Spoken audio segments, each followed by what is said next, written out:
Hey, what's up everybody? It's Onepeg. Back when I was a kid on Sunday afternoons after church, my mom would take me to go to this bowling alley in this youth bowling league. It was located in this brick and mortar building on the top of this backwoods barren gravel hill out in podunk nowhere that contained absolutely nothing except for two things: a bowling alley and a bar that was connected to it. Back then there were still coin-op arcade machines, and I always found myself captivated by the arcade machine's Smash TV, which later ended up becoming available as a game cartridge for the Super Nintendo Entertainment System. The premise of Smash TV, if you're unfamiliar, was much like that of the Arnold Schwarzenegger movie The Running Man, where in a distant future, a couple of contestants found themselves in this macabre game show style arena swarming with bad guys, hell-bent on killing them, and they had to slay their way through the hordes of oncoming enemies and bosses in order to earn a ton of cash while onlookers cheered, a modernized Roman Colosseum. That's the first thing that came to mind when I tried out a very, very raw and very early version of the upcoming game Revenge, being created by Everreach Labs. And before I get too far into this, I need to disclose to you all that they asked me to and are paying me to produce this video. But as always, I explained to them I wanted to be able to maintain my journalistic integrity here, and I did have some concerning questions for them to answer concerning part of the game that has to do with Web 3. But more on that in a minute. Oh, also, as long as I have your attention, if you're still here and if you end up digging this type of content and you like to catch more of this from me, please consider subbing the channel. It really does matter. But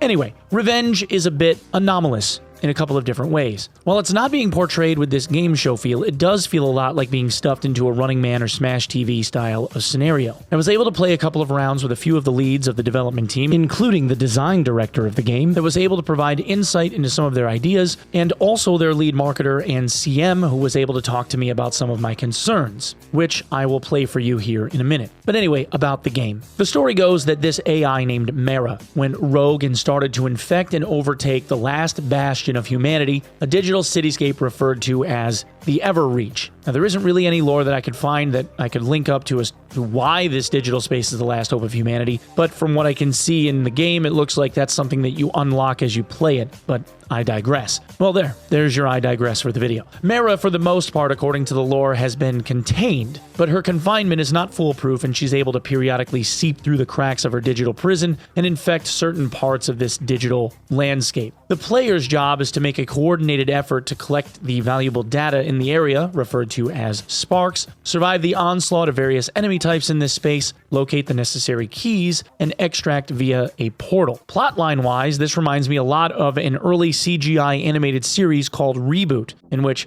several NPC characters lived inside of this digital city called Mainframe, which was like this digital representation of what NPCs living inside of a PC was supposed to be like. And every so often, the user of this PC would play a video game that would render in this big corrupted dark cube looking thing that came down from out of the sky, and the heroes of the story would have to like rush in under the cube and ensure that they won the game so a part of their city wouldn't get destroyed. But anyway, I'm rambling. The premise of this game seems pretty straightforward, but there's some elements to it that add an interesting twist that I think gives this title some legs. Now, be forewarned, as I mentioned, the game is far, far from finished. There are desync issues with the client, there's barely any UI structure, there's no skin options, there's frame drop issues with the engine due to lack of optimization, the animations for things like reloading are far from finished, there's only 2 mob types of several different generations of mobs yet to be produced, and the list goes on and on for all things that aren't finished here. So, like I said, grain of salt, this is some of the absolute earliest of production stage stuff going on that I think I've ever played. Now, that being said, the uniquities here span ideas that have been tried with different games, but never really took hold, and I don't think have ever really been worked together. This game is a co-op PvE experience, but it's comprised of 3 separate types of players. First, there are the raiders. They're the guys holding the guns, running through the maze of this city, doing the ground pound style of work. They're getting attacked by the mobs, which look like they're straight out of a DC comic style Joker coloring book. There's this chess style theme where guys with these bare heads are called pawns, and then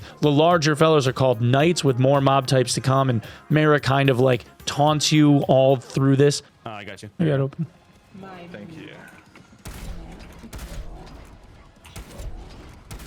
The raiders' job is to collect enough sparks in order to advance to later stages, find their way around or through growing corrupted zones as Mara further infects it, locate these green keys, and eventually create a digital portal to get out, bringing the data that they found with them. Second are the guides. They're these flying multicolored digital cats that have like these Tron bike trails behind them. Yeah, those are also players. Players that play as guides are set up to do just that. Guide the players where they need to go and act as support. Throughout the game level, there are these single-use vending machines that provide resupply. They can be accessed by players to upgrade weaponry or to obtain ammo or health packs. Oh, and guides can very obviously fly, by the way, so they get an eagle-eye view of the area and have the ability to put down beacons for people to go to for points of interest, kind of guiding people through the maze where they need to go. They can also hack impassable barriers to allow these raiders to traverse them, acquire sparks on high verticality areas that the raiders typically wouldn't be able to get to, and fly to remote vending machines to grab supplies on supply runs that they can then airdrop to the raiders as they're doing battle. If they acquire enough sparks along the way, there's also extra abilities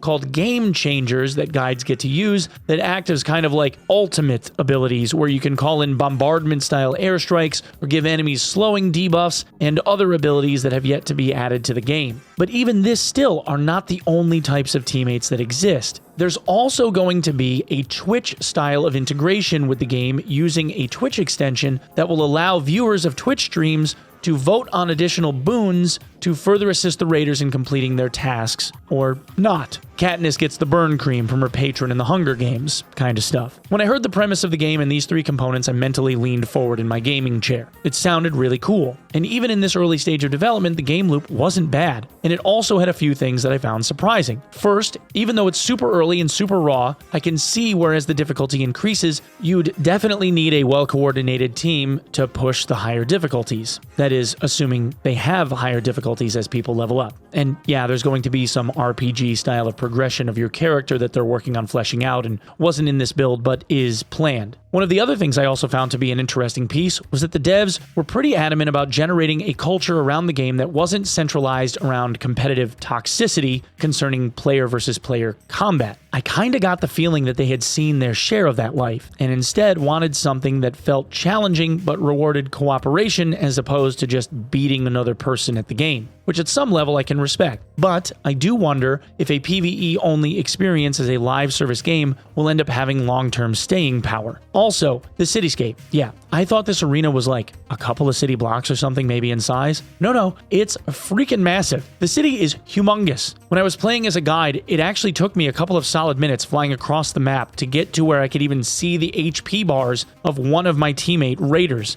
because I ADHD brain derped out and just started chasing sparks around the map and completely lost track of the people I was supposed to be helping. But you know, we're not gonna talk about that.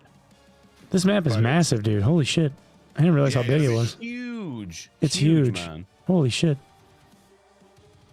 The enemies are supposed to be... Lastly, a thing I noticed that I really enjoyed was the inclusion of verticality in the maps. I find that devs are starting to lean more and more into maps that have high skyboxes and are utilizing them. There's been a bit of a run of this lately, and I am here for it. That is not a complaint. I think it's dope. Oh, and as another point of interesting stuff, as a raider, you can die, right? Your HP hits 0, you do die. But if you die, you respawn as a guide, so your run doesn't end and still gives some engaging content to try and see the win happen. Guides don't have an HP bar. They seem to be immune to just about everything, which maybe they should add an element for that as well. Maybe guides should be able to like get stunned or knocked out or something. But anyway, being able to respawn as a guide, I think, is a good quality of life addition to the game loop for people to be able to continue to help and fight through for the remaining raiders that are there. Which obviously now brings me to the elephant in the room, the Web3 inclusion. Now, this game is going to have a Web3 element to it. And I respectfully, as best as I could, tried to explain the position of myself and a lot of my audience, a lot of you guys on Web3.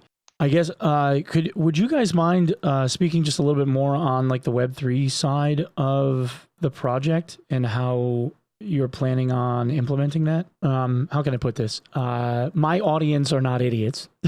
So people are going to look into the game or have already looked into the game, and the immediate connotation will be Web3 bad, right? Historically, Web3 has not been received well. The idea of having like NFT kind of stuff in video games typically ends up tarnishing what video games are and what they tend to stand for, and Web3 inclusion historically has meant that game devs are looking for a payday and a rug pull. The devs were actually responsive and receptive to this and had this to say in response. Just we're really trying to keep it very, very similar. Our whole like a game economy, we're trying to keep it very, very similar to like Fortnite, right? Like how the shop works. Very similar to the Overwatch shop as well, like how you can upgrade items with like mythic prisms and stuff like that. So we're using those as models, and then the game design itself is meant to kind of, keep the game economy, pumping in a way, but also encourage a co-op and sense of like connection with playing as well. So it's not purely about the monetization or anything like that. The tokens that they are looking to have associated with the game, referred to as Ever, will not be directly used as currency in the game. Instead, it will be used to buy in-game premium currency. So there won't be any direct dollar for premium currency exchange. You would purchase the token, which then would allow you to purchase the premium currency. Also, at one point during our discussion, the lead CM stated that not only some of the skins in the game, some of which will be minted NFTs, but also certain in-game skills and abilities would have this premium currency as a cost item. This led me to expressing my concerns about the idea of being able to use or purchase premium currency as a way to gain an advantage. I obviously am very much against the idea of a consumable ability costing premium currency, and said as much. The concern would be that like you're going to have whales that will come in and, buy $10,000 worth of in-game currency, and then they're just doing nothing but making it rain every 3 seconds, and the stuff becomes relatively trivial, right? That idea starts encroaching on the whole, quote, CEO of EA Games wants Battlefield players to pay IRL money for ammo reloads, unquote. Just no. Now, they stated that these abilities and their usage would be very small fractions of a penny in equivalent real-world value, and that when you completed raids, you'd also get some of this premium currency as a reward, as would the viewers watching the streams and participating. To which I said the following. The only thing that I would caution you against, and something that you're going to get pushback on, is if the in-game currency ends up giving like any type of in-game advantage whatsoever, even if it's 1%, there will be people that will inevitably scream pay to win, regardless of how insignificant or relatively insignificant or minuscule that the power-ups or whatever that you guys are looking to implement end up happening. We're very careful about that. I mean, myself, my personal philosophy is I hate pay to win. So it's possible, and I hope so, that this portion doesn't make the cutting room floor. I personally hope that any skill usage piece stays as far away from this game as possible because it really is a good idea. Now, that being said, however they decide to monetize their game with in-game cosmetics as an ongoing ability to cover server overhead costs and whatnot, I'm totally fine with all that. That's kind of just how gaming is now. But the monetization of the game, token or no token, really needs to stay with cosmetics and cosmetics only, in my opinion. They did state that there will be an abundance of skins and emotes and other things in the game that in order to obtain them, you would have to earn your way through the game in order to unlock the ability to obtain them, which I'm all for. Let the people that put in the time in the game have the drippiest stuff. They earned it. In that same vein of conversation, there was also mention that premium currency skins may end up having some small advantage, like, say, a 5% XP gain over time or something, which, okay, sure, fine. It's somewhat pay to win, but in a co-op PvE-centric game where they're trying to find carrots for people to want to chase, something like a 5% XP buff isn't anywhere close to the most egregious fleecing of people's wallets we've ever seen. Right, gamers? So, following our initial conversation, I had asked the devs of Revenge for a little bit of clarification regarding the Web3 blockchain stuff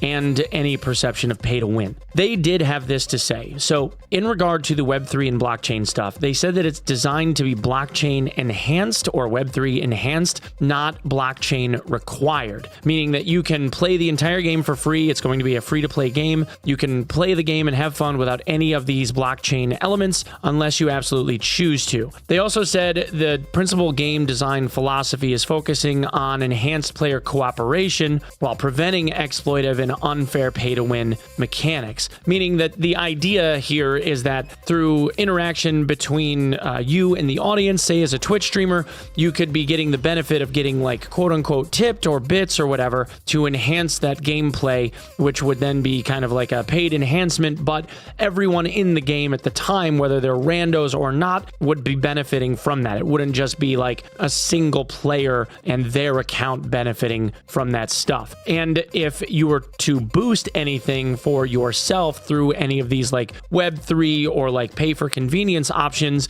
it would be radiated throughout the entire game and everyone would benefit. Kind of like if you were going to start a League of Legends lobby and somebody ended up hitting the button so that everybody got a skin for a few riot points. It's kind of like that idea, except in this case, you're fighting PvE only, and say everybody would get like a 5% XP boost or something along those lines. It's not just for you. I guess it's kind of for everyone participating. They did also make mention that these boosts would be equivalent to some fractal amount of a penny in actual real world cost. So I just take that for what it is, but I'm glad that they clarified this a little bit. That being said, this game was actually really fun. It's super raw, but the gameplay loop, really dope, really fun. And I'm definitely going to be keeping a close eye on Revenge, because at its core, the game has a really solid idea. I just hope the idea is able to see its way through a well-optimized, fun, and engaging completion that matches the artistic vision they have for the IP and doesn't end up being tarnished by this negative connotation associated with Web3.